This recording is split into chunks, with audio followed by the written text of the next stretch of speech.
what we now do digitally with hundreds of photos to create your digital twin. So that concept is really being embraced in all sectors now, in asset management, insurance, linear infrastructure, mines, construction, pretty much everywhere you look now, digital twins are a thing.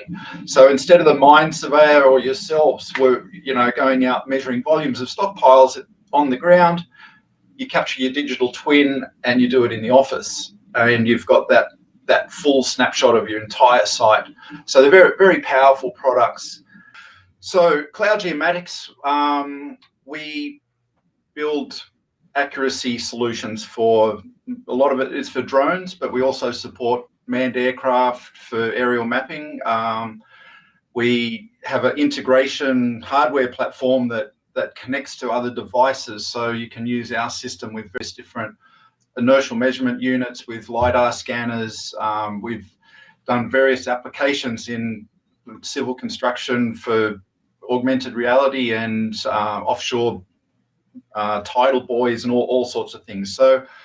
So we have quite a broad spectrum of hardware, but it's more about the connectivity and the integration capacity.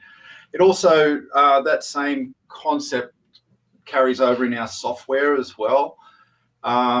Make It Accurate is a system we've developed that is what we've integrated in with Strayos, and that essentially you can take quality drone data with good GPS data log there, send it to Make It Accurate, and it does exactly that. It makes it accurate, so you don't have to worry about those survey base station issues and all the rest. So it's really designed for enterprise solutions like Strayos.